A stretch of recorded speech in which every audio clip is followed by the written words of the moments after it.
All of those in favor say aye. Aye. Opposed? We are adjourned. At this time, I would like to open the joint meeting with Washington Township trustees and Piqua City Commission. Please call the roll. Commissioner Grissom, Here. Commissioner Hines, Here. Commissioner Lee, excused. He's been excused. Mayor Pearson, Here. Commissioner Vetter, Here. Thomas Jeff Lang, Here. Scott D. Black, Here. Edward McMacken. Absent, out of state. So is there a motion to excuse him? Yes, motion to excuse Ed McMacken. Is there a second? I'll second it.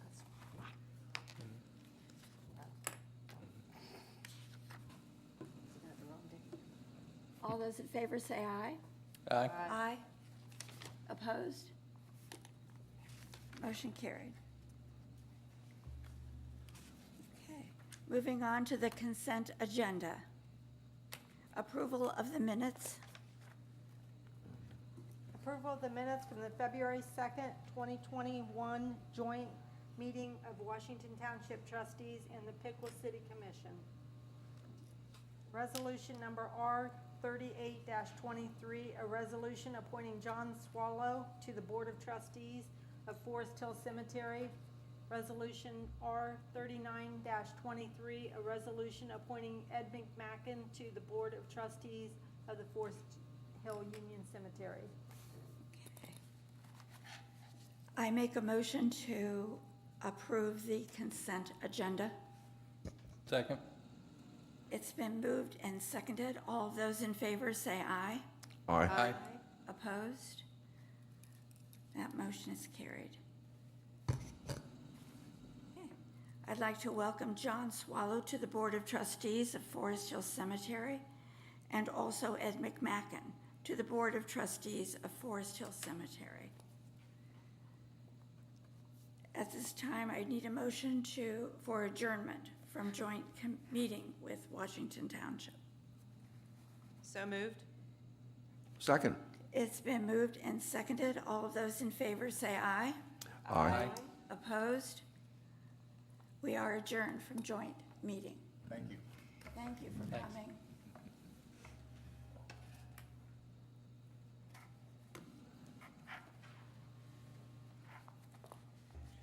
At this time, there will be a presentation from Ascend. You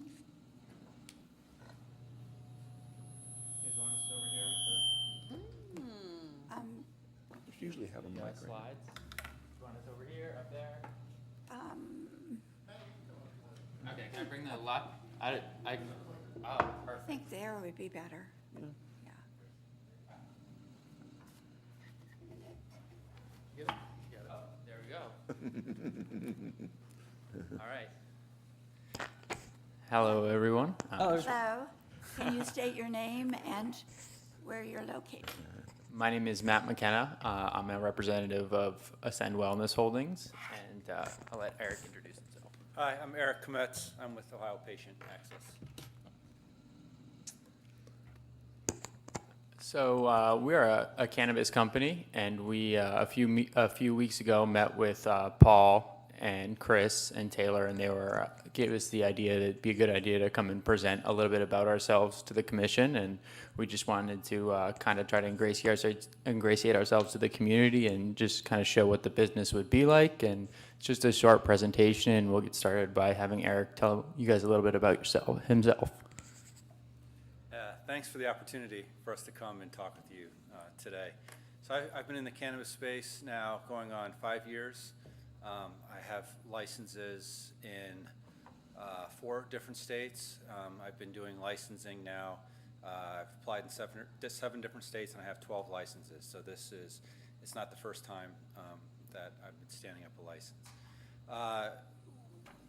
This round of licensing, we're real thankful that Piqua sort of opened themselves up to medical cannabis. I know that you guys weren't open the first round, so I know that this is a new process for you guys, and there might be some trepidation with folks.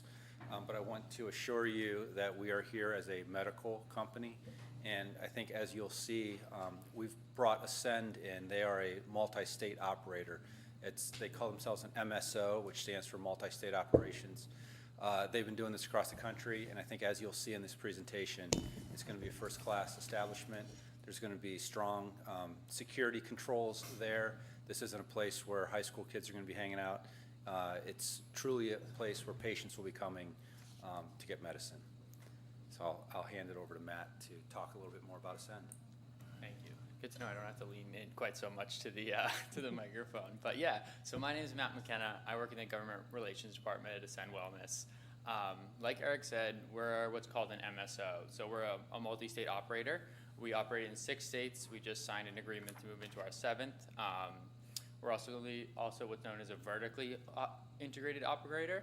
So that's someone who is involved in every step. So we will have our own cultivation facility in every state, and we will be involved in every step of the process from the beginning of the cultivation to the final sale. These are a little bit about the states that we operate in. If you want to take a look, you can see how many facilities we have in each state. Kind of like I said earlier, you can see as Maryland, that one's not officially, but that's kind of the next thing that's coming. You can look at Ohio. We have 2 operating facilities already. That's in Carroll and Coshocton. We do have a cultivation facility in Monroe, and then there are 3 medical establishments that we're working on, including this one. We're very, very happy to have the opportunity. So a little bit of what it's going to look like when Ascend moves into a community. This is the location for anyone that's unaware. It's on Recker Road. But we have kind of these, all of our locations are going to have a very similar design. It'll be very professional. It's always going to be this template. You're going to see the blue and white facade. It's a very replicable, professional thing. It kind of, what I like to compare it to is an Apple store. You're going to walk in, you're not going to hang out there, you're going to get what you're there to do, and you're going to leave. Especially in someone like this, it's a medical operator. So most of these people are going to be patients. They're going to order online. They're going to come in, they're going to pick up, they're going to go. Like Eric said, it's not a place where people go to hang out. You don't spend 30 minutes there. I think the average patient time is less than 15 minutes. You know, it's also important to point out we're going to have a drive-through there. This isn't like a McDonald's drive-through. There's no like menu when you pull into the drive-through. This is a drive-through like if you'd go to a CVS pharmacy with your prescription and like the medicine is waiting for you. That's the type of drive-through. So it is something that one has to have a prescription for. Call in advance and it's ready and they can drive through and it's like a pickup window. Yeah, and I think a pharmacy is a really good way to put it because that's how a lot of places in other states zone it. It really is, that is how it functions. So like Eric mentioned earlier, we do have a very extensive security plan. All of our sites are going to have 24/7, 365 monitoring. All of the security is actually done through a third-party vendor. It's a security expert. They'll also provide trainings to the staff. We'll get into that a little bit more. All the rooms there are card tap access, so even someone like me who's a corporate employee, I wouldn't be able to walk in and tap in. It'll only be the cards for the people who do work there. 360-degree camera access everywhere that cannabis is stored, sold, etc. All that will be monitored at all times. And the state does have quite strict compliance with this, so we're also making sure that we're in regulation with them. Like I said earlier, all management staff are provided training on card access, cameras, etc., security plans, and that'll be done by the security experts. They will have, all sites will have like a expert on site or on call, and that'll be the third-party security person, and there are a minimum of 3 meetings a week to discuss security, things like that, etc. Outside of the day-to-day, we do a lot of work in the community. One of these goals is focusing on social justice. Cannabis is pretty unique in that obviously for a long time it was illicit, and there are a lot of people who are in positions where they're incarcerated, having a hard time finding new jobs, etc., because of the past. And we are aware that we're profiting from something that put a lot of people in a very disadvantageous situation. So we try to do the best that we can to try to remedy some of that. So we work with nonviolent offenders who have cannabis convictions, and we'll do things like reentry, expungement, help them find housing, help them reacclimate as they get out of incarceration. So you can see some of the statistics of the things that we've done. We also work with different municipalities to try to hire these people to our own facilities. The thing that I'm most proud of is actually that expungement clinic. That is huge for people who want to get these things off their records so they can move on with their life, find employment, things like that. A little bit about the types of people that we work with. This is just some examples. Eric was actually kind enough to introduce me to someone in Ohio that we'll be working with another partnership here. But just for some examples, we have the Michigan Cannabis Freedom Coalition, the Westside Justice Center, New Jersey Reentry Corporation, and Blaze Responsibly.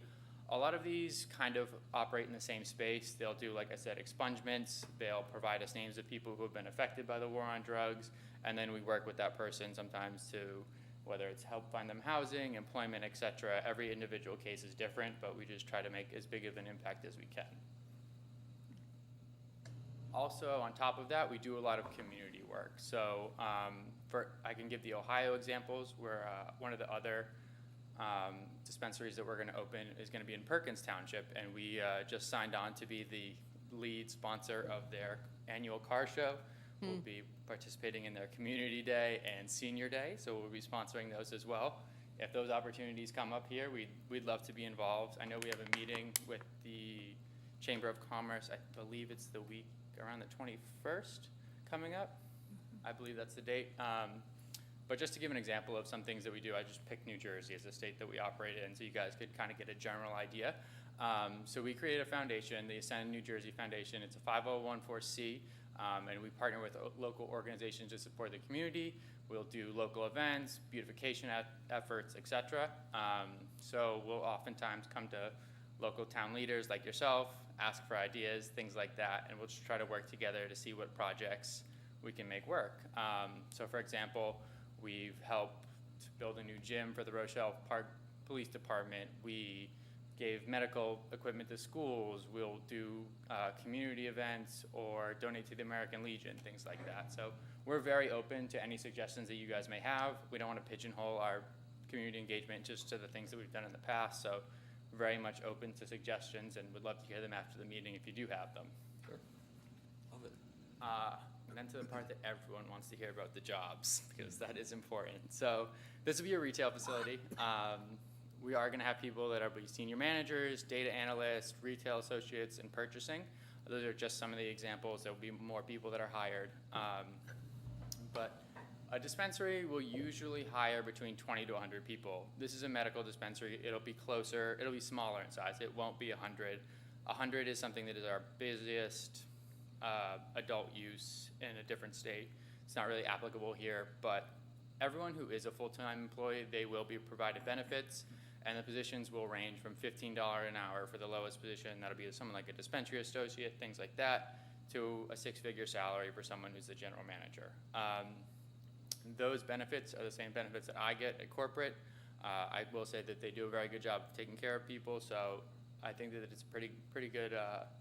It's all right, pretty good. The healthcare is pretty good as far as things go. But anyways, so you'll also get the local tax. So Pico has a local sales tax. I believe that's the Miami County sales tax of 1.25%. And we base these numbers based on what our other two retail facilities are doing on a monthly basis. So this is a rough estimate of what the tax numbers could look like. And then also there is the local income tax at 2%, and we're anticipating between $1 million or $2 million annual payroll. Just to give you guys a little bit more of an idea of what the facilities will look like, this is just a quick appendix, and if you can tell me to stop, but just so you have the idea what both the interior and outside of the store would look like.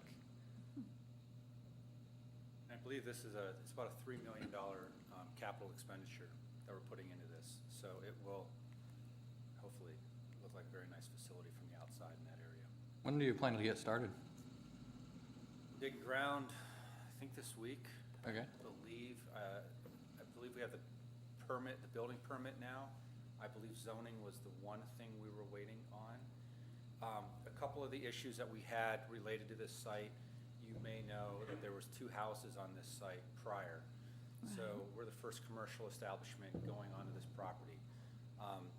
We didn't realize there wasn't water or sanitary there, so we've had to work with the city and the city engineers to find a way for us to get water and sanitary. So we're having to tie in, I think it's 400 feet away to tie into the main, and that held us up a little bit, but we're gonna be breaking ground, and we have to be open by mid-September per state regulations. I was wondering, because they handed out the license, what, a year and a half ago, and I know you gotta do 30-day updates, and I was wondering what was taking a while. Yeah, so that's been the thing, trying to Okay. figure out water, sewer.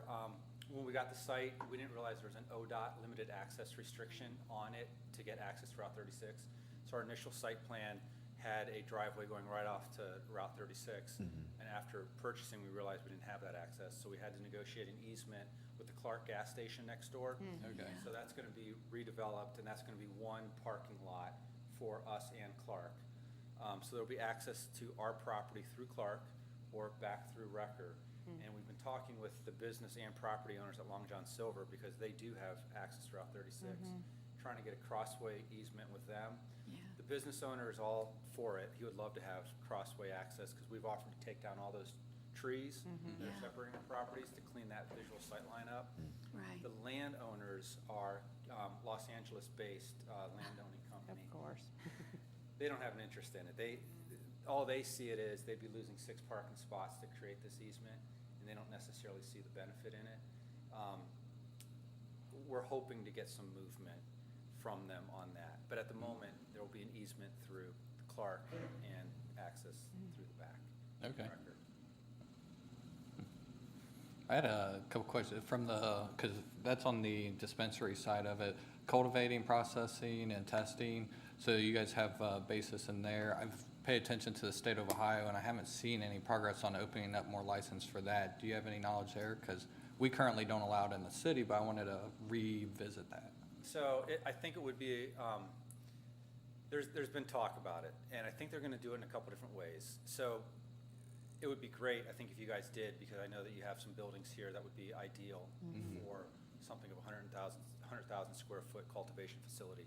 There's a couple bills going through the Senate right now, and actually at the House level, where instead of issuing new licenses, they would increase the amount that the current licensees could have, but those aren't finalized. Clearly, the people that have those licenses are trying to keep it that way. Right. Those that don't have those licenses would love to see them open up a new round of licensing. I'll say about a year ago, the first round that went through, several of those licensees had to litigate to get their licenses. So it took them a year, some of them 2 years before they actually got their license.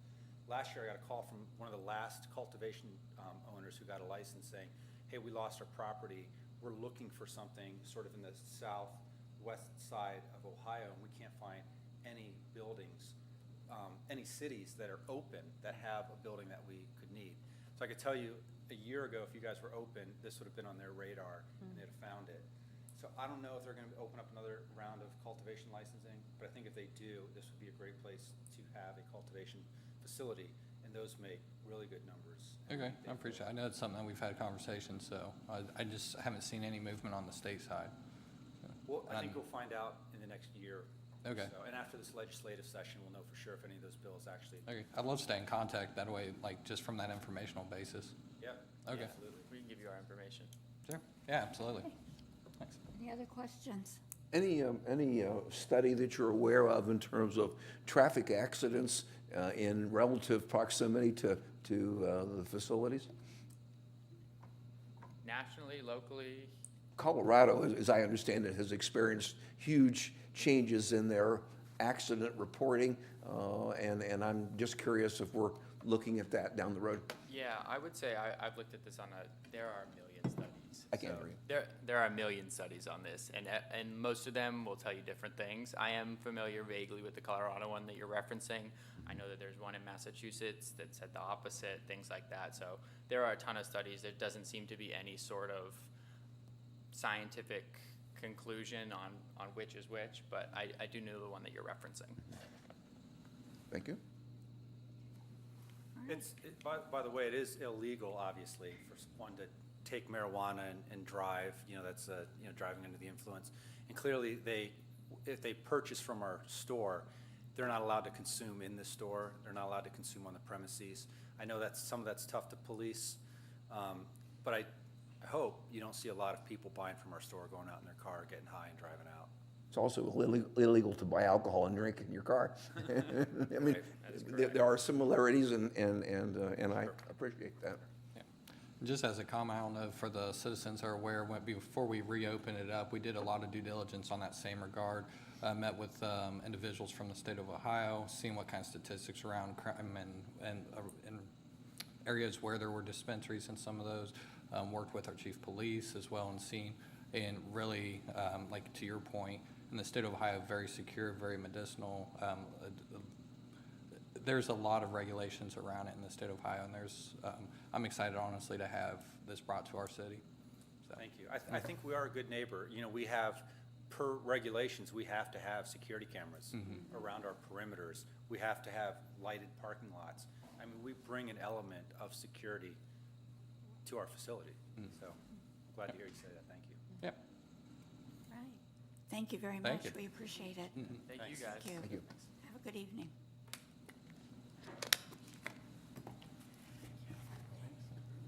Moving on, we have the consent agenda. Approval of the minutes from the February 21st, 2023 regular city commission meeting with executive session. Resolution 40-23, a resolution appointing Matt Verholtz to the Housing Council. Resolution 41-23, a resolution appointing Sherry Collette a member to the Housing Council. Resolution 42-23, a resolution appointing Tyler Fonzie to the Diversity Committee. Resolution R 43-23, a resolution appointing Jack Bastian to the Diversity Committee. Is there a motion to adopt the consent agenda? So moved. Second. It's been moved and seconded. All of those in favor say aye. Aye. Opposed? Consent agenda adopted. I appreciate these citizens who have volunteered their time and dedicated to serving on these various boards. I appreciate Matt Verholtz, Sherry Collett, Tyler Fonzie, and Jack Bastain. Truly, I believe at this time, most of our boards are filling up with citizens, and that's a good thing. Moving on to new business, we have ordinance number 1-23, first reading. An ordinance establishing the manner in which ordinances will be available for public inspection. I think Amy is going to speak on this. Amy? Good evening, Commissioners.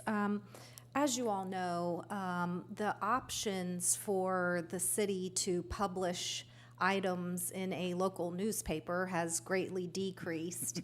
And so this is an attempt to lay out the manner in which the city moving forward would publish information regarding past legislation of the commission.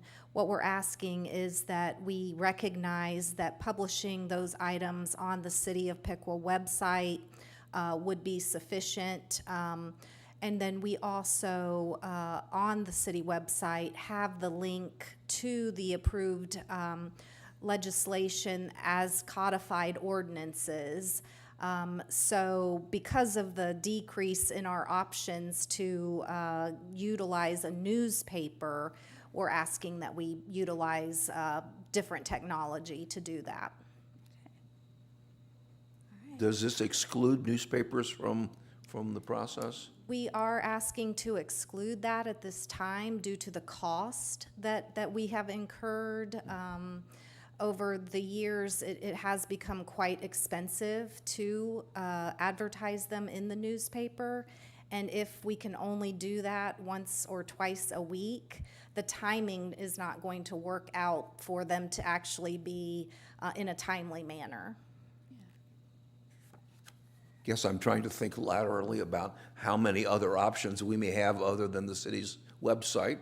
Not opposed to that, but we have, Don't we post it on Facebook? Yes, all the agendas and the meeting minutes and all of those things are posted on the social media accounts of the city. But we were just saying that the website would be the main source of storing those documents for public review. And citizens and anyone are always welcome to come in if they want to see a hard copy. They don't have to access it electronically. Any other comments from commission? Any comments from our citizens? All right. That was the first reading. Thank you, Amy. Moving on, resolution number R-43-23. A resolution of appreciation for public service of Bradley W. Weir as a city employee. Okay. We have a motion. I make a motion. And I'll second. All right. All those in favor say aye. Aye. Opposed? Ms. All Bradley. right. And Bradley. Bradley.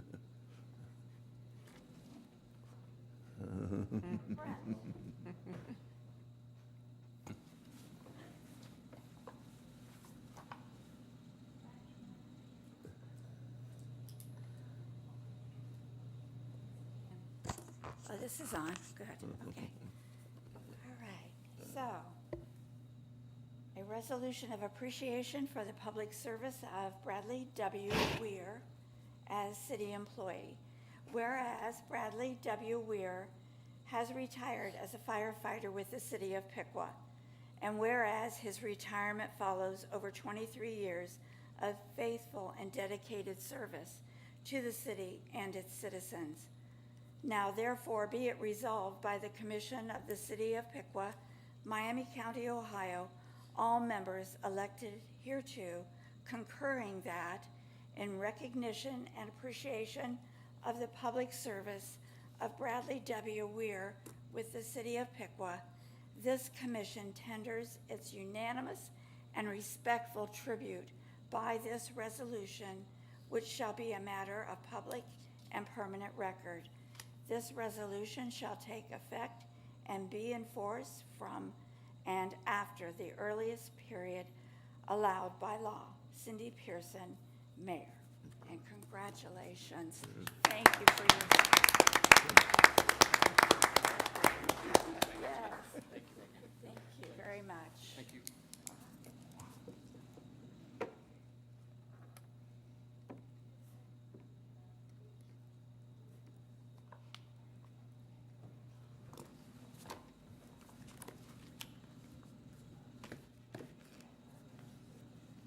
Thank you so much for your many years of dedication to our citizens and our city, and I do hope you have some wonderful plans for the future. So, thank you very much. Thank you. Yeah.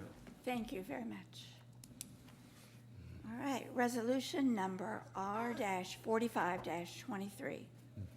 A resolution authorizing purchase orders to SHI Chic International Corporation for the purchase of Cisco systems for the IT department. Good evening, Commissioners. If you'll recall, in May of 2022, the city embarked on a strategic plan for the information technology systems in the city. And as part of that plan, multiple deficiencies were identified in both infrastructure and security. These items would satisfy some of those deficiencies.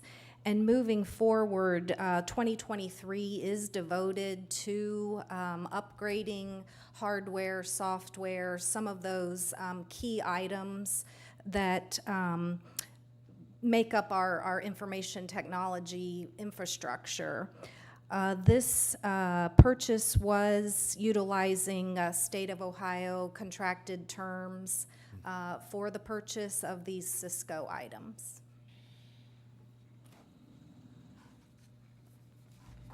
All right, are there any questions? When's the last time that we upgraded the system the way we're doing it now? I don't know that we've ever done something on this magnitude where all of the switches were replaced at the same time to make sure integration is seamless and that the hardware is the most current and up to date. So I would say, if at all, it's been quite some time. This may be oversimplifying, but I would ask people to raise their hands for the people who have not replaced their computer in the last 20 years. I think it makes perfect sense that we as a city need to do that for a lot of reasons. And I'm not the computer guru, but we certainly have replaced our computer at least twice in the 20 years, and I suspect others have done the same. Yes, yeah, this is definitely a need that was identified. Do you know, you mentioned May of last year, and I know we were looking at, and we've kind of restructured some of our IT and how to best support our network. Was there any adjustments made or anything identified recently that's been applied here, or are we adjusting for that? Yeah, so the part of the strategic plan that we went through identified, I think it was around 36 items that we would focus on over the next 3 to 5 years. So we have checked off the majority of the ones that were identified for 2022. We're now moving into 2023 items. We have done a little bit of rearranging as things have come up and new items were identified as more important. So we're constantly kind of tweaking the plan and just making sure we're taking care of the most important items first. Okay, thanks. And so the budget to pay for this will be the IT Yes. expenditure for the IT department. Yes, so we are projecting, IT is an internal service that gets allocated out to all the departments. And the projected revenue for this year is over 1.4 million, I believe. So that will be part of this. Okay. All right. Any other questions or comments? Okay. I move that we adopt resolution number R-45-23. Second? It's been moved and seconded. All those in favor say aye. Aye. Opposed? Resolution carried. Resolution number R-46-23. A resolution awarding a contract for the purchase of LED streetlights for the power system. Thank you. Good evening, Commissioners. And I know you're very aware of the LED conversion process of the city streetlights. I've been here 25 years, and not long after I started, we converted the mercury vapor lights to high-pressure sodium. So today, we're coming to you with legislation to complete the conversion of all the high-pressure sodium lights in the city to LED. As you travel through the city, you'll see that really most of the, if not all, the major thoroughfares and main streets of travel have the white light now, not the L light. Many of the neighborhoods also have been converted. We've converted about 65% of the city's 3,000 or so streetlights. Our plan would be to complete the conversion of the final 1,000 lights in 2023. As we did last year, when we accelerated the program, we'd actually started this process a number of years ago. As it goes with a lot of new technology, it was very expensive to buy an LED street light 10 years ago, and as the technology matures, the prices drop, and we really moved into it very slowly, and last year we accelerated it with the pricing drops and really the improvement in technology. Even with reduced wattage, you're able to get a much better lighting product. If you travel the city streets today in some of the neighborhoods that still have sodium, you'll see the difference in lighting levels. Not only do these lights use a lot less energy, they just do really a great job of doing what they're supposed to do, is light the streets, not the yards and everything else. So it's really pretty significant. So as we did last year, we put this contract out for bid. We had 4 bidders, and the successful bidder was the same bidder as last year, and we're recommending we move forward with this. This was presented to the Piqua Energy Board at the January meeting, and they unanimously recommended we move forward with completing the conversion of the city's streetlights to LED in 2023. As we did last year, we'll use city employees to do the installations. Be happy to answer any questions. At the end of '23, do we anticipate that we will be 100% LED streetlights or a high percentage, or? Well, this will complete, this purchase will complete the remaining, approximately a third of the lights are left to do. And we still do have a number of what we call security lights, some parking lights, backyard lights, alley lights, and we've started to convert those over the years, and we'll probably maybe look at accelerating the conversion of those over the next few years. But as of the end of '23, no more high-pressure sodium streetlights. They'll all be LED. Just a kind of a corollary question. At the Energy Board meeting, we discussed the fact that there is no federal, state mandate about how many streetlights you have to have in your community. But again, if a citizen is concerned that they have a place that they think needs a light, they contact the energy department, electric department, and start the conversation about what it takes to add a light to their neighborhood.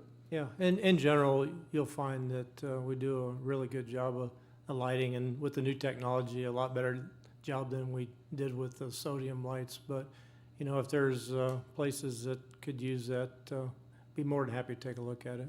Yeah. So, One more question. I guess I'm kind of monopolizing here. That's but, fine. Yeah, great. There are a number of lights in other parks and things like that, and we're really not talking about that at this point. So I'm thinking of Piqua Youth Baseball, who have lights for evening games, and Moat Park has lights, and Fountain Park has lights. Those are not a part of this presentation. Not a part of this. This is just the LED streetlights. We have done some conversion. Like I said, we do have the city, the power system offers what we call a security light, and there's a number of those that are installed in city parks. Some of those have been converted to LED, and some are still either metal halide or high pressure sodium. And some of them are really more of a specialized light, so they would have to be converted using a specialized a lighting conversion kit. The ballpark lights, we've actually looked at those as a project. Those sports fixtures are 1,500 watt fixtures, so they're pretty significant output, so they're pretty expensive fixtures. So, you know, over time we'll take a look at those, and if it makes sense to do that, we'll do those as well. Thank you. So the power system budget then will cover the cost, $300,000. I feel pretty comfortable we'll actually come in significantly below that, so. Okay. Great. Okay. Any other questions or comments? I was just gonna commend the staff, make sure that you show our appreciation, because honestly, I'm amazed at how quickly they've gotten a lot of this done, because there's a lot of lights, and over the past couple of years, how much progress they've made has been impressive. I mean, it's been a significant amount of work when you think about changing 1,000 lights and incorporating that into our work schedules. So, fortunately, we have a few apprentice line workers, and it's a great project for them. They can work the lower voltages, and might get a little mundane, but so you got to look past this. Someday we won't have much maintenance to do on streetlights, because these fixtures are virtually maintenance free, and the sodium fixtures and the mercury vapors that we had before that were very maintenance intensive. So this project does a lot for us. And they're less expensive to operate, as I understand. And so you have what I see as a win-win situation for the citizens. Yeah, I think we pulled the trigger at the right time with the pricing. All right. Thank you. Any comments from our citizens?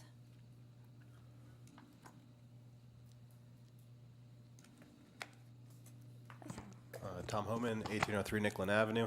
I just had a quick question. With that many lights being replaced, is there some kind of reclamation or recycling or disposal process with the old lights? I know the sodium is generally not super toxic, but there is other stuff mixed in there. So what are we doing with the old lights? Yeah, so the lights we're bringing down now, there is no environmental recycling process. Now, we've done some internal lights in our building that were more of the high-pressure sodium type lights, and those did have to be recycled using an approved process, but these don't require that. The ones that we're replacing don't require that? The high-pressure sodiums do not. I mean, Okay. basically, what you're taking down is the old housing, which is, it's aluminum housing, and it has some electronics in it, and then the bulb itself, and there's not enough of anything in any of those components that require that. All right, thank you. Good question. Kind of adding on that, so is there useful life left in these? Do we do anything or resell them or donate them or any of that? Yeah, so, we're always looking at, as we move to the next great thing, and we have our old thing, is there any value? And that's where Gov Deals and Bev come in handy, and sometimes there's value and sometimes there's not, and Right. this is a case where unfortunately there's not. There's folks that are either already completed what we've done, and, a number of communities have undertaken this, and like I said, we've taken a slow roll on this just because 3,000 lights is a lot of lights, it's a big expenditure, and if we could get economy and savings on an individual fixture multiplied by 3,000, it adds up pretty quick, so.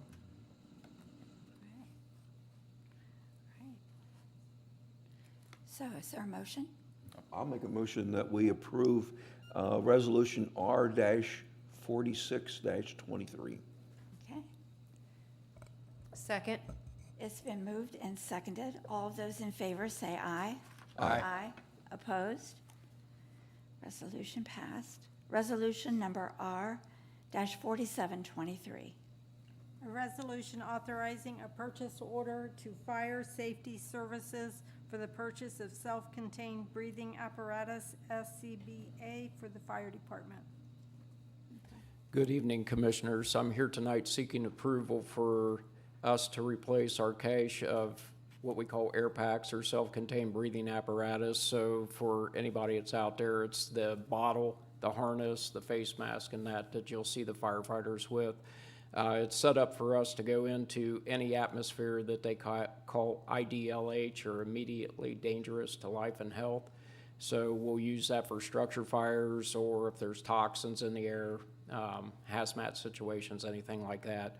The last time that we had our purchase of these was in 2007. We received an award from FEMA, and it's through the Assistance to Firefighter Grant. It's a 15-year life cycle. Those are coming to end of life, and we submitted for the grant to replace these in 2021. FEMA was a little bit slow on getting the awards out for that cycle because they were on the hurricane responses, so they paused that for a while. When we initially did this, we were looking at doing hopefully a 90% funding by FEMA and a 10% match by the city. And we did our homework and due diligence when we first applied for that, but there's been price increases by the manufacturers over that time. So the award that we got will cover about 75% of that, and then we have 24% as our match that we would do out of our budget. We were planning for the cost to be that. We were looking for the potential of maybe adding some other safety components and features in there, but this is just for the standard units, and it's to replace one for every firefighter. So what comes with that and the FEMA award requirement is one face mask, one harness, and 2 bottle sets in that, and that equates to for our 32 members on the department. The bottles that we have currently, those will come to end of life. They're a composite wrap. They go through the harsh environment, harsh work conditions, so those will be taken out of service, obviously. We'll look and see if it's worth it. We're about 2 generations behind on the technology on that. I'm not sure if there's anybody out there in the current world that would be trying to repurpose those harnesses and that come with it. So if there's any questions, I'd be happy to take them. Any questions from the commission? So then I'm just making sure I got this correct. So we originally budgeted 23,000, expected more from FEMA. but it's, the actual expense probably gonna be more closer to 75, correct? The city's part, yes, that's correct. So what we were looking at originally, we asked for $305,000 out of the total award package back when we submitted it in 2021.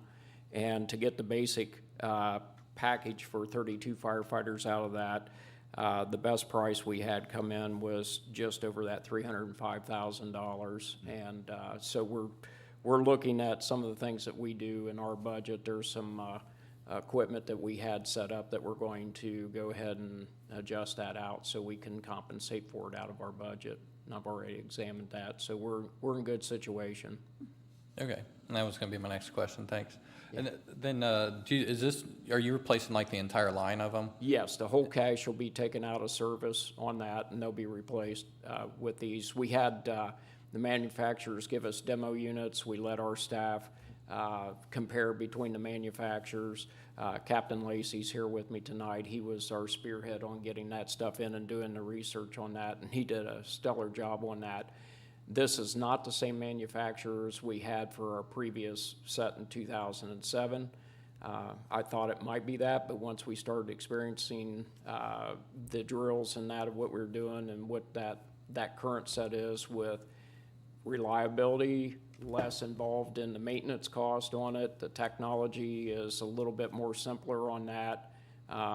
We felt like this was the best one moving forward to service, and it is the lower cost on what we had on the pricing. There's not that many people out there, or many companies that do that type of setup. So is it pretty standard to replace the whole line, or like, do you worry about with them getting so close to end of life that there could be potential failures, or do you have like internal checks to, just from the safety of your staff? We have an annual maintenance program that comes with those, and so we have them come in yearly, and then Captain Lacey stays up with that with the maintenance program, and so if we're getting any reports from the firefighters of what goes on, typically fire service wide, when they replace, they'll replace the whole set, because then you can get into problems with legacy issues where you've got say the supplier or the maintenance people coming in and they're like, oh, well, we've got to worry about parts for this set that you have or this model.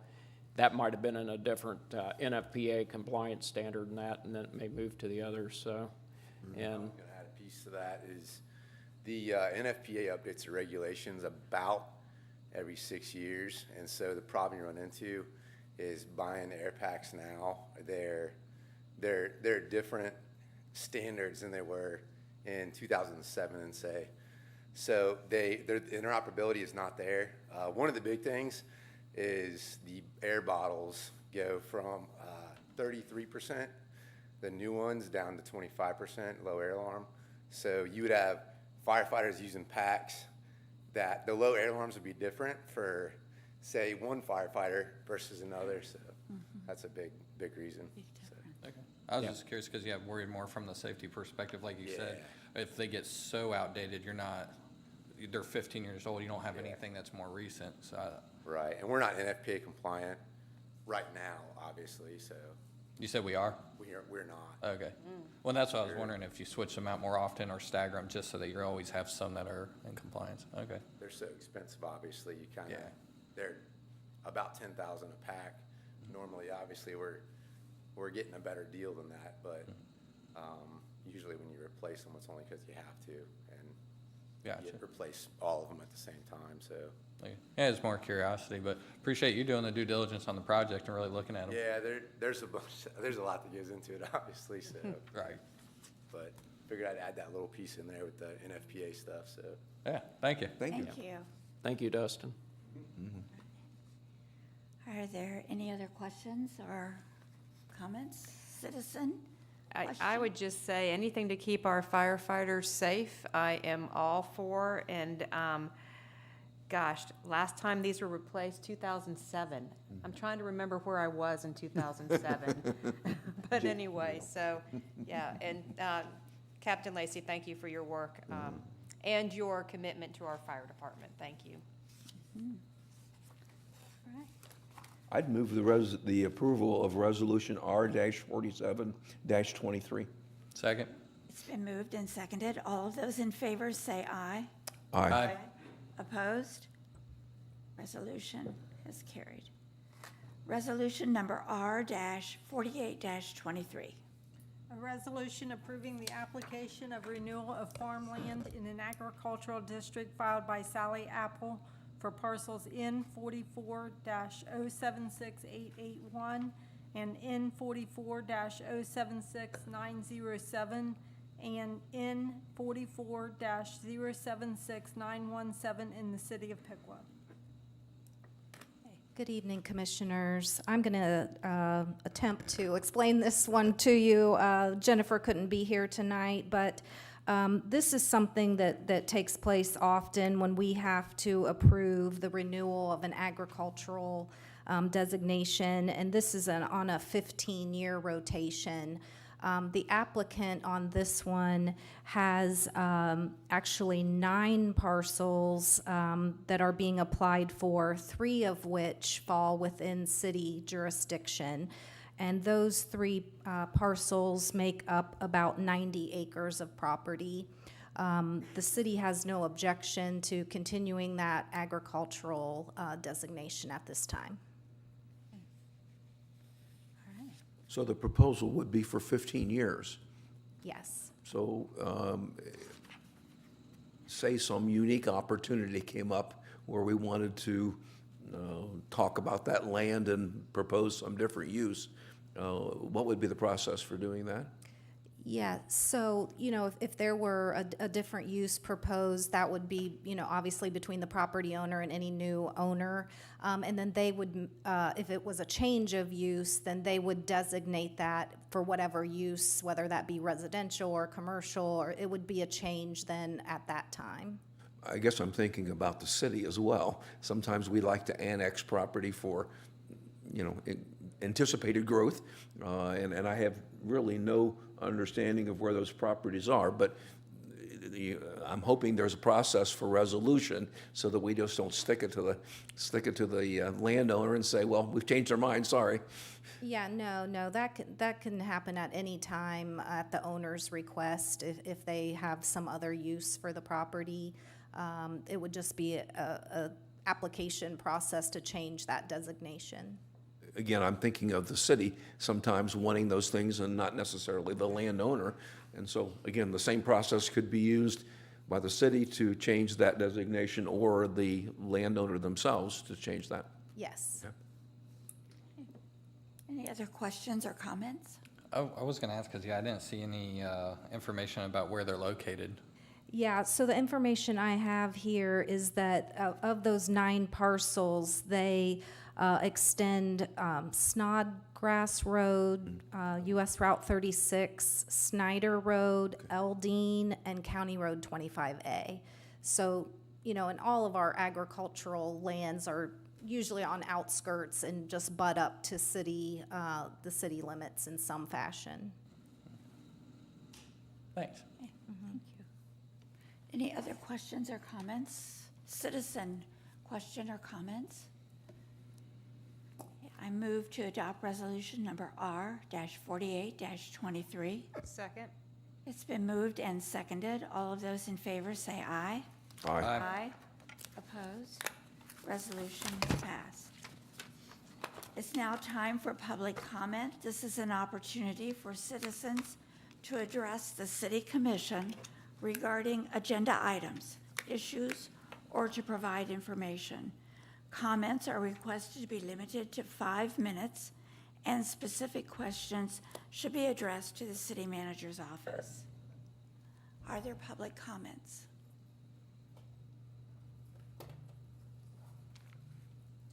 Hello. Dolores Brown at 1020 Lincoln Street. I heard that guy sitting here, we're gonna open up another marijuana place. We got 2 of them, and both of them are very close to our high schools. Why does a little town of less than 20,000 people need 2 marijuana places? Why? I can tell you the state looked at all those, and they look at them by region and seeing based on how much need there is. Well, then we must have a hell of a lot of people with a lot of nerve Not just problems in Piqua, Piqua. but yeah, there's none just in our area. Yeah, but you're bringing all these people in, just like I told Frank out there. If that's all Mr. Sneezy can bring in is stuff like this, let's get some factories in this town. We don't need marijuana. And you know and I know, we're not stupid, I don't think. The people's gonna get the marijuana, they're gonna be reselling. And I don't care if they put cameras any place they want to, they will resell, and the kids will get picked up for smoking and driving it. Because I had some of my family doing it, they pulled him over. He said, oh, I got a marijuana card. The cop said, that don't make no difference. You can't drive and smoke it. You watch and see how many wrecks you get from your high school kids. Because you know, Pickaway's small. It will circle around. Why do we need to? Just tell me why we need to, because I'm not planning on coming back to any more of these meetings. Because like they said, you people don't listen to us anyhow. A couple years ago, we voted not to have marijuana in Pickaway. I can correct you on that. We voted for it to be put in moratorium? To be reviewed, because at the time there wasn't very good legal or restrictive reasonings at the time. So then once we waited, as they indicated, for the first round to go through, to be able to address it more at the state.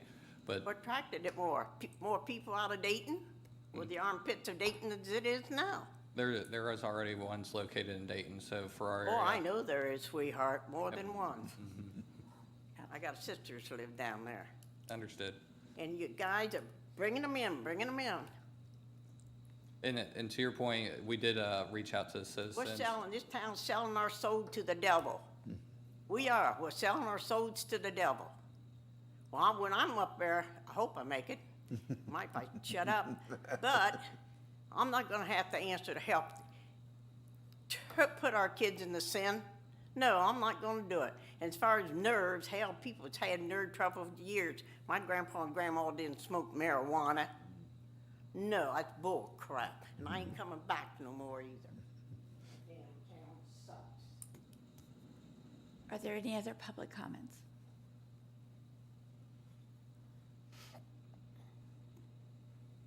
Hi. Hello. Hi. Tom from 1803 Nicklin Avenue. After that, I do actually have another question about the dispensary that talked before us. They had mentioned in some of their other locations, community support activities. In particular, they seemed very excited to talk about sponsoring a high school seniors day. I guess I would, and you're asking to refuse to answer if you want, but would you guys find it appropriate that a marijuana dispensary sponsor a high school event? I would say that that would be up to the Piqua City School Board, Yeah. and I would venture to say that they would not, but I'm not a school board member, so. Yeah, I figured it would be a question for the school board, Yeah. but you guys are here today, so. I would think that would be great, any business sponsoring something for the high school, but maybe without any kind of observable branding at that event would probably be pretty prudent. I'll just kind of elaborate on a little bit, the application for the license with the state of Ohio, there is a big section on what they give back to the community. And whether how it is or how it isn't is up to that business, but they do look in making sure that there is a community involvement, like giving back and seeing that there's something. Yeah, I understand that. I'm sure everybody's gonna be very happy to have community involvement, but you might get some pushback if there's branding Understand. along with that. Well, community and I would say, involvement. I work for Piqua City Schools, I work at the junior high, and I know our kids cannot wear shirts and things like that that have alcohol and things and such, so marijuana would be the same way, so I would 99.9% sure that the school would not approve it, so. Would you be worried that they would have branding at an event like that and that the kids might see that? Again, there's very strict regulations Okay. on marketing and where you can advertise, lack of advertisement in some of those, so that's very regulated with the state of Ohio too. Alrighty. One of the questions that I'm working with, and I don't have an answer quite yet, and I have a highly trained medical person that I know who is involved in comparing the effect of marijuana use on a limited basis with alcohol use. And I think that's a good discussion. I mean, we have regulated alcohol through the state of Ohio, and obviously other kinds of sales and things. But the question is this significantly different than the effects of alcohol on people, than the effects of marijuana on people? And I think that's that to me is the fundamental issue that I'm struggling with right now. I think it might be, that's an interesting point, and one of the differences, not just on the effects, but of the company itself, is it might be interesting to look at other cities that have breweries and distilleries in them and see how they interact with the community and schools in particular. I mean, I don't know, perhaps in St. Louis you have Budweiser sponsoring high school football teams or something like that, or maybe Bacardi's got a softball girls league that they like to sponsor. I'm not sure, but I think to your point, I don't really remember that. It doesn't seem like something that's part of my experience that you have alcohol companies, certainly not at my high school, sponsoring events and having potentially branding there. So I would just obviously there's any number of things that could happen. I would just advise that be prudently reviewed at the time that it's appropriate. I have a relative from state of Wisconsin, and when he was in high school, they had a high school beer club. Okay, and I about fell out of my chair when I heard that one. It is a different world. different strokes for different folks, I guess. I found that very unusual. Yeah, I think the companies are very self-aware in what they represent. I mean, I just saw Kirk and Handle is going to be doing a bike event and some of those. And I think that's really great for the community and engagement, but there's an appropriateness level too. So, well, thank you very much for the segue, because that's my next question about the bike trails. So I'm an avid biker. I was lucky to get out the other day when we had a nice warm day. I noticed that the route to Troy is still closed. And also the bridge over the river is still closed. Are those going to be reopened anytime soon? I'm sure that there's something going on with them. I'm just missing. I can answer that. So currently the construction of the pedestrian bridge, they've finished the abutments. They're getting ready to start setting probably the superstructure. I don't know where they're at with their timeline, but I would assume it'll be completed this summer unless we have weather conditions that push it out. All right. That's the one at 25A, right? Correct. It's, just down from the power plant. Yeah. What about the one with the bridge right 100 yards that way? Railroad bridge? Oh, yeah. So we had a engineering firm do an assessment of the deck. It burned, apparently caught fire before I started here. Yes. And so they did an assessment and determined that we have some alternatives to get it back open. It's about $35,000 worth of repairs that would have to be done. And then we'll be applying for a potential grant to get the bridge deck put on. It's over $1 million worth of work to do that. But in the meantime, we do have intentions of trying to get the bridge open. And the issue with that bridge is it was made with creosote wood, and so whenever anybody dropped a cigarette ash or something on it, yeah, and so it's had we've had numerous issues with it because of that. Yeah. That first bridge that you were talking about, was that, you said over 25A? I was talking about the one by the water tower that goes down to Troy. That one still seems to be closed. You mean the Shook Bridge? The new bridge over the big bridge over the river From past? Giles Park, is that what we're talking about? Mm-hmm. Yeah. Yeah, that's where the construction's taking place. Yeah, by the old power plant. Yeah. That's where this construction's being taken place. Okay. Now, just for feedback, my understanding is that project was originally scheduled to be initiated in '23. Yeah. But I think there was a opportunity for the city to jump in a little early on that. So what you've seen so far is largely '22 work now moving into '23. So we're actually ahead of the schedule on that. It's an ODOT. Correct. They changed their capital plan. Yeah. All right, sounds good. Thank you for the update. And then, good job on doing it ahead of schedule, I guess. The Piqua Bike Trail is obviously a very good part of the community. I've been not a citizen of Piqua for that many years, but I've been riding on that bike trail for at least 9 years. So now that I can't get back down to Troy, I take the road down there. But so appreciate the update. Can I just make a suggestion to you? If you use the bike trail a lot, have you heard of Bike Piqua? Yes. Okay, I was going to say, because it is an advocacy group for the trail system, and I know that our spring social is coming up. So if you have not liked the Facebook page, do, and then you can come and kind of be part of that and be part of the advocacy for bikes and for the reality of having our trail system that we do. So awesome. Is there any? I know that at one point there was an idea of trying to link up to Sydney. Is that still on the It table? still is. It's part of it is Sydney. If you've ridden their trail, it goes all the way down to the river and it stops. And as you can imagine, the amount of money it takes to get across the river, that's the biggest issue that they're trying to. I know some people over in Sydney. Is it our fault or their fault? Do I need to go push on them a little harder? Oh, this is all Well- them. This has nothing to do with us, so, yeah. Alrighty, duly noted. I will go push on them. And the other issue is that part of the bike trail uses the old canal towpath. Yes, which I understand caused some issues that we're now going to also be dealing with. Well, again, I think if you can appreciate it from the Johnson Farms perspective, we've already had several attempts on the property with fire and destruction. And because of that, they are not happy about having the bike trail come through the middle of the Johnson Farm. Consequently, there probably will be a process outside of that and then linking up possibly in the Lockington area on that. So you have a couple other groups that are advocating for that area. One of them is the Buckeye Trail Association. If you're not familiar with them, they have a website, and I have a couple friends on that.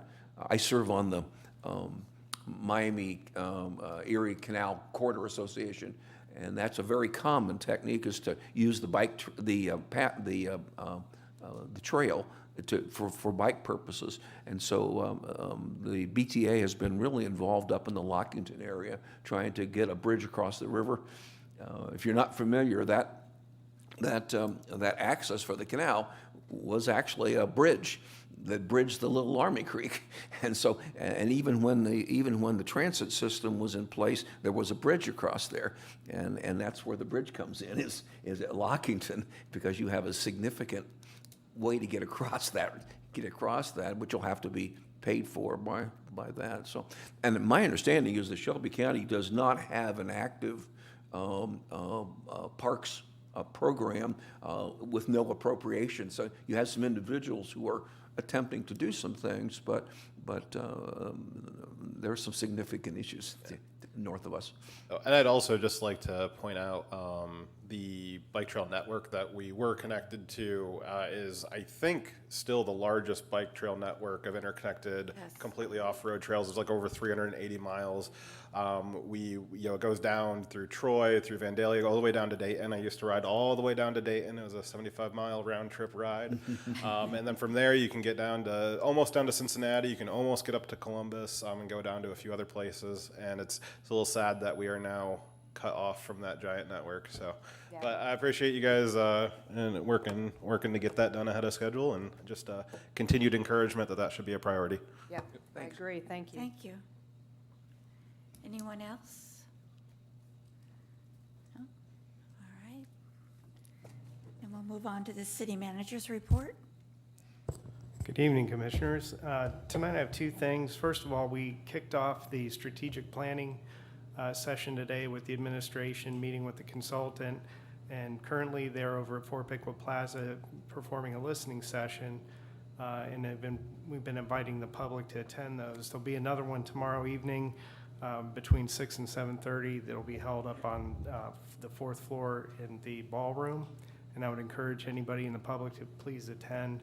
It's very vital to the process, and there's really 5 pieces to crafting a strategic plan. The first one is defining your vision, and so we're hoping that we have a lot of participation by the residents of the city to come out, really talk about what their vision is and what they'd like to see with their city, because it's really our city, right, Mr. Grissom? That's right. Yeah. Right. Thank you.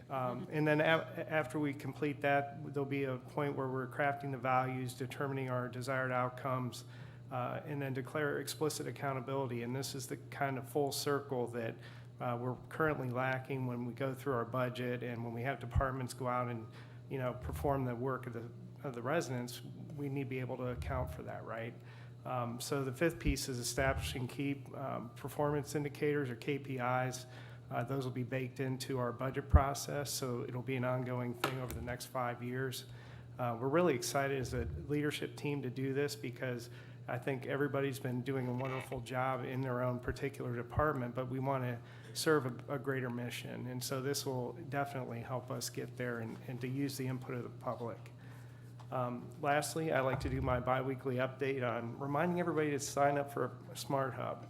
You can not only track your utilities, but you can also pay your utilities through the app on your phone, and also sign up for Notify Me, because once you do that, you get notification for agendas, bids, news such as press releases, any issues with sanitation or street closures, and the jobs at the city. So please sign up. Thank you. Thank you. All right. Mr. Vetter. Thank you. I want to say a big thank you to our electric department and the fire department. Is Russ is not coming up, okay? I have high levels of confidence in their professionalism and their ability to serve the citizens well, and so I'm very thankful that we have that, and it's a nice reaffirmation of what needs to happen in town. Next, I will make my public announcement that I will be a candidate for First Ward Commissioner in the fall election. And I have secured my papers, and we'll go through that process and see where that all goes. So for those who may not aware, I'm serving an unexpired term by appointment, and the obligation is to seek election in the next election, and that's what I intend to do. Lastly, I have my comments about who good citizens are. It kind of reminds me of when I was a Boy Scout, and we talked about saying the Boy Scout oath. But I think my current edition, this is Volume 1, Chapter 4, that good citizens are truthful. And I think that you only have to be around a little while to appreciate that not everybody is completely true with the truth. And we need to remind people that good citizens are truthful.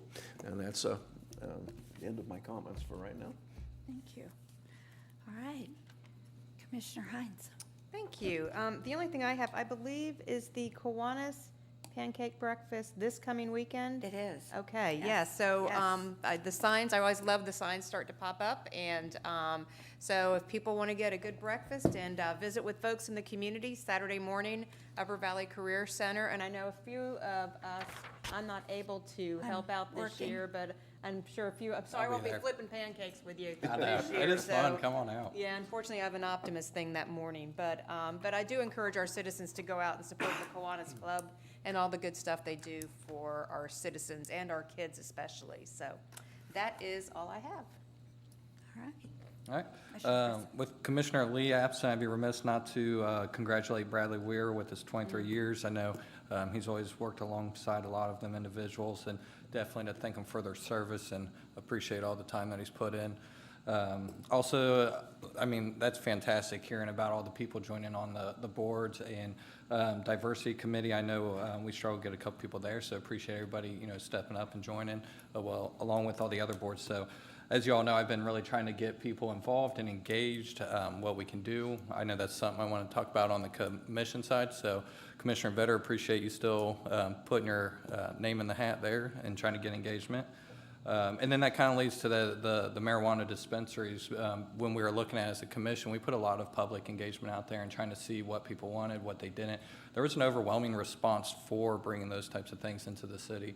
And so again, if you have some adversity to those, that engagement coming and presenting them, ahead of time is what we do and what we listen to. Same thing with the chickens right now. I've been getting a lot more comments now that it's coming to light, because once these things pass or don't pass, it's a little too late sometimes. So appreciate people staying up on it, working on how we can best communicate, whether, newspaper, like I said, it's starting to go into its kind of days of past, and how do we communicate now moving into the future too. So engagement, and as Mr. Oberdorfer said, how do we treat this as our city, and how do we stay involved so that we can help make it to our strategic direction and our vision. So, thank you. Okay. I want to congratulate Bradley Weir for his 23 years of dedicated service to our citizens as a firefighter. Also, just a reminder that you can still be involved in the strategic planning. There is a session tomorrow for the community. It's forum number 2, and it's between 1 and 3 o'clock tomorrow afternoon at the plaza in the ballroom. So be sure to go to that. It's questions being asked about what are our community strengths, or what are our community opportunities, or what are our aspirations as a community. So how do you result that to making this a great community? So think about those things and go to the forum and express your ideas and your concerns. And that's all I had. Make a motion, we adjourn. Second. It's been moved and seconded. All those in favor say aye. Aye. Opposed? We are adjourned. Good evening.